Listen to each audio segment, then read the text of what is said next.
Hello और the Hindu के official YouTube channel पर टॉकिंग पॉलिटिक्स के एक और एपिसोड में आपका स्वागत है। मैं हूं निस्तुला हेब्बार। इस शो में हम घरेलू राजनीति की उन कहानियों के पीछे की परतों को टटोलने की कोशिश करते हैं जो इस हफ्ते की सुर्खियां बनी हुई हैं। इस हफ्ते हम पंजाब चलेंगे और खास तौर पर यह समझने की कोशिश करेंगे कि राज्य में होने वाले विधानसभा चुनावों में महज 6 से 8 महीने का वक्त रहने के बीच पंजाब कांग्रेस के भीतर अंदरूनी तौर पर क्या पक रहा है।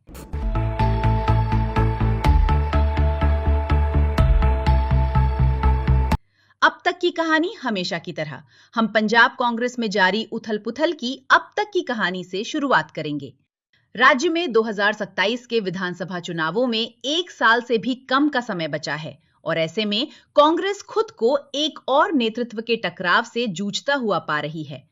पूर्व मुख्यमंत्री और वर्तमान सांसद चरणजीत सिंह चन्नी के समर्थकों ने खुलेआम मांग की है कि वर्तमान पंजाब प्रदेश कांग्रेस कमेटी के अध्यक्ष अमरिंदर सिंह राजा वड़िंग की जगह चन्नी को पंजाब कांग्रेस की कमान सौंपी जाए। इस कदम ने राज्य इकाई के भीतर के मतभेदों और दरारों को पूरी तरह से उजागर कर दिया है। इस विवाद का ताजा दौर 1 जुलाई को ऑल इंडिया कांग्रेस कमेटी द्वारा किए गए संगठनात्मक फेरबदल के बाद शुरू हुआ, जहां एक तरफ राजा वड़िंग को पंजाब कांग्रेस अध्यक्ष पद पर बनाए रखा गया, वहीं चन्नी को राज्य चुनाव अभियान समिति का अध्यक्ष नियुक्त किया गया। इस फॉर्मूले का मकसद मूल रूप से अलग-अलग गुटों के दावों के बीच एक संतुलन बनाना था, लेकिन इसके विपरीत इसने चन्नी समर्थकों को और अधिक नाराज कर दिया। जालंधर से लोकसभा सांसद और पंजाब में कांग्रेस के सबसे प्रमुख दलित चेहरे चरणजीत सिंह चन्नी को यह उम्मीद थी कि या तो उन्हें प्रदेश अध्यक्ष का पद मिलेगा या फिर विधानसभा चुनावों के लिए कांग्रेस की ओर से मुख्यमंत्री पद का चेहरा घोषित किया जाएगा। एआईसीसी द्वारा इस फेरबदल की घोषणा के कुछ ही दिनों के भीतर चन्नी ने पार्टी नेतृत्व के सामने अपना दावा मजबूत करने के लिए मोरिंडा स्थित अपने आवास पर वफादारों की एक बैठक बुलाई। पंजाब मामलों के प्रभारी और छत्तीसगढ़ के पूर्व मुख्यमंत्री भूपेश बघेल के बार-बार हस्तक्षेप के बावजूद ये अशांति जारी रही। बघेल ने उस समय नेतृत्व में किसी भी तत्काल बदलाव से इनकार किया था और चुनाव से पहले इकाई को एकजुट करने के प्रयास में वरिष्ठ नेताओं के साथ विचार विमर्श किया था। संगठनात्मक जिम्मेदारी का बंटवारा किसी एक गुट को चुनने के बजाय कांग्रेस ने संगठनात्मक जिम्मेदारियों को बांटकर सभी प्रमुख धड़ों को समायोजित करने का प्रयास किया। 1 जुलाई को जो घोषणाएं हुई उनमें सिर्फ वड़िंग को अध्यक्ष बनाए रखना और चन्नी को अभियान समिति का प्रमुख बनाना ही शामिल नहीं था, बल्कि प्रताप सिंह बाजवा विधानसभा में कांग्रेस विधायक दल के नेता बने रहेंगे। सुखजिंदर सिंह रंधावा को कोर कमेटी में रखा गया। पूर्व मंत्री विजयेंद्र सिंगला को चुनाव प्रबंधन समिति की जिम्मेदारी दी गई। अमर सिंह घोषणा पत्र समिति के प्रमुख बनाए गए। पार्टी ने सुखविंदर सिंह डैनी, राजकुमार वेरका और संगत सिंह गिलजिया को कार्यकारी अध्यक्ष भी नियुक्त किया था। अभियान समिति में सुखपाल सिंह खेरा, राणा गुरजीत सिंह और धर्मवीर गांधी को सह अध्यक्ष बनाया गया, जबकि ओपी सोनी, रजिया सुल्तान, कुलजीत सिंह नागरा, अंगद सिंह सैनी और भारत भूषण आशु को चुनाव प्रबंधन समिति में जगह दी गई। ये कवायद संगठनात्मक पदानुक्रम को बदले बिना हर प्रभावशाली नेता को भूमिका देने के कांग्रेस नेतृत्व के प्रयासों को दर्शाती है। फिर भी वरिष्ठ सांसद और पूर्व केंद्रीय मंत्री मनीष तिवारी को इन सभी चुनाव संबंधी समितियों से बाहर रखना इस संतुलनकारी प्रयास की सीमाओं को रेखांकित करता है। पंजाब का जातीय और सामाजिक समीकरण। पंजाब में नेतृत्व की ये जंग पार्टी की आंतरिक राजनीति के साथ-साथ वहां के सामाजिक ताने-बाने से भी गहराई से जुड़ी हुई है। दलित आबादी। पंजाब की आबादी में दलितों की हिस्सेदारी लगभग 32% है। ये किसी भी भारतीय राज्य में दलितों का सबसे बड़ा अनुपात है, जो उन्हें एक निर्णायक चुनावी ताकत बनाता है। जट सिख। इसके बावजूद राजनीतिक सत्ता पारंपरिक रूप से उच्च जाति के जट सिखों के पास रही है, जो आबादी का लगभग 20 से 22% हैं और जमीन के मालिक होने के नाते ग्रामीण राजनीति और कृषि पर उनका दबदबा है। धार्मिक प्रोफाइल।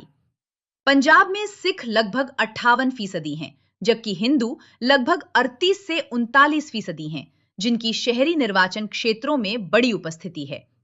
चन्नी के समर्थकों का तर्क है कि पंजाब के पहले दलित मुख्यमंत्री चन्नी को प्रदेश अध्यक्ष नियुक्त करने से कांग्रेस को अनुसूचित जाति के मतदाताओं को एकजुट करने में मदद मिलेगी और इससे एक बड़ा सामाजिक समावेश का संदेश जाएगा। वे पार्टी के भीतर दलितों को बेहतर प्रतिनिधित्व देने की उनकी उस मांग का भी हवाला देते हैं जिसे उन्होंने पिछले साल सार्वजनिक रूप से उठाया था। दूसरी ओर राजा वड़िंग एक जट सिख नेता हैं। वे एक ऐसे राजनीतिक रूप से प्रभावशाली वर्ग का प्रतिनिधित्व करते हैं जिसे कांग्रेस नाराज करने का जोखिम नहीं उठा सकती। इसलिए नेतृत्व का सवाल पंजाब के इन दो सबसे महत्वपूर्ण चुनावी ब्लॉकों को संतुलित करने का है। यह मामला लोकसभा में विपक्ष के नेता राहुल गांधी द्वारा की जाने वाली जितनी आबादी उतना हक की बात से भी जुड़ता है। सार्वजनिक मंच पर आया विवाद, ये सारा मतभेद 3 जुलाई को बहुत तेजी से सार्वजनिक पटल पर आ गया। चन्नी ने मोरिंडा में अपने वफादारों की बैठक बुलाई, जिसके बाद मोहाली में एक और सभा हुई जो साफ तौर पर हाईकमान को अपने फैसले पर पुनर्विचार करने के लिए मजबूर करने का एक शक्ति प्रदर्शन था। वहां मौजूद नेताओं में पूर्व उप मुख्यमंत्री ओपी सोनी, पूर्व मंत्री भारत भूषण आशु, गुरप्रीत सिंह कांगड़, पूर्व सांसद मोहम्मद सादिक और कई पूर्व विधायक शामिल थे।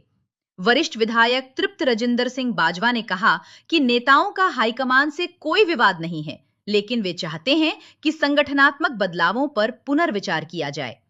विवाद तब और गहरा गया जब सुखजिंदर सिंह रंधावा ने यह कहकर राजनीतिक हमला तेज कर दिया कि पंजाब को एक ऐसे नेता की जरूरत है जो दृढ़ विश्वास के साथ बोले, न कि एक समझौतावादी नेता की। यह टिप्पणी इसलिए महत्वपूर्ण थी क्योंकि यह केंद्रीय गृह मंत्री अमित शाह के साथ उनकी मुलाकात के कुछ दिनों बाद आई थी। हालांकि उन्होंने दावा किया था कि वो मुलाकात केवल पंजाब की कानून व्यवस्था पर चर्चा के लिए थी। इस पर प्रतिक्रिया देते हुए राजा वड़िंग ने कहा कि कांग्रेस के भीतर कोई स्लीपर सेल या समझौतावादी नेता नहीं होना चाहिए। क्या इतिहास खुद को दोहरा रहा है? मौजूदा संकट ने 2022 के विधानसभा चुनावों की यादें ताजा कर दी हैं। तब तत्कालीन मुख्यमंत्री अमरिंदर सिंह और नवजोत सिंह सिद्धू के बीच महीनों तक चली सार्वजनिक जंग ने सरकार को पंगु बना दिया था और चुनाव से ठीक पहले पार्टी संगठन को कमजोर कर दिया था। सितंबर 2021 में कांग्रेस ने कैप्टन अमरिंदर सिंह को हटाकर चन्नी को मुख्यमंत्री बनाया था ताकि चुनाव से पहले बड़े अनुसूचित जाति के वोट बैंक को साधा जा सके। लेकिन वो रणनीति पार्टी की गिरावट को रोकने में विफल रही और आम आदमी पार्टी सत्ता में आ गई। कांग्रेस को करारी शिकस्त का सामना करना पड़ा और चन्नी खुद दोनों विधानसभा सीटों से चुनाव हार गए। मौजूदा खींचतान की तुलना अनिवार्य रूप से उस दौर से की जा रही है जिससे ये चिंता पैदा हो गई है कि कांग्रेस एक बार फिर बिखरे हुए घर के साथ चुनाव में उतर सकती है। कांग्रेस के पास विकल्प क्या है? इस स्थिति में कांग्रेस के पास सीमित विकल्प हैं। एक, पहला विकल्प मौजूदा व्यवस्था को ही जारी रखा जाए और इस बात पर जोर दिया जाए कि वड़िंग और चन्नी मिलकर काम करें। पार्टी उम्मीद कर सकती है कि संगठनात्मक अनुशासन गुटीय महत्वाकांक्षाओं पर हावी हो जाएगा, विशेष रूप से इसलिए क्योंकि आम आदमी पार्टी की सरकार के खिलाफ कुछ सत्तारूढ़ दल के खिलाफ माहौल होने के कारण इस चुनाव में कांग्रेस बढ़त की स्थिति में दिख रही है। अकाली दल पूरी तरह बिखर चुका है और बीजेपी पंजाब में अभी भी एक मामूली खिलाड़ी है। दो, दूसरा विकल्प, अगर राज्य इकाई से दबाव बढ़ता है तो अंततः राजा वड़िंग को बदल दिया जाए। हालांकि इससे जट सिख नेता नाराज हो सकते हैं। चूंकि चन्नी दलित हितों का प्रतिनिधित्व करते हैं और वड़िंग को कांग्रेस के भीतर जट सिखों के नेता के रूप में देखा जाता है, इसलिए कोई भी विकल्प चुनना कांग्रेस के लिए एक बेहद कठिन विकल्प है। निष्कर्ष, फिलहाल एकमात्र व्यवहारिक रणनीति यही दिखती है कि कांग्रेस हाईकमान अपने नेताओं से कहे, जब आप जीत के करीब हैं तो अपने ही हाथों हार को क्यों आमंत्रण दे रहे हैं? आइए एक एकजुट घर के रूप में चुनाव लड़ें। एक बार जब आप सत्ता में आ जाते हैं तो तय कर लीजिएगा कि मुख्यमंत्री कौन होगा और किसे महत्वपूर्ण मंत्रालय मिलेंगे। लेकिन अगर इस समय एक विभाजित घर के रूप में कांग्रेस चुनाव लड़ती है और हार जाती है तो नेतृत्व का ये पूरा सवाल ही बेमानी रह जाएगा। मुझे उम्मीद है कि इस विश्लेषण ने पंजाब कांग्रेस के भीतर चल रही उठापटक को समझने में आपकी मदद की होगी। इस हफ्ते मेरे पास आपके लिए बस इतना ही है। अगले हफ्ते टॉकिंग पॉलिटिक्स के एक और एपिसोड में फिर मिलेंगे। तब तक के लिए आप सभी का बहुत बहुत शुक्रिया।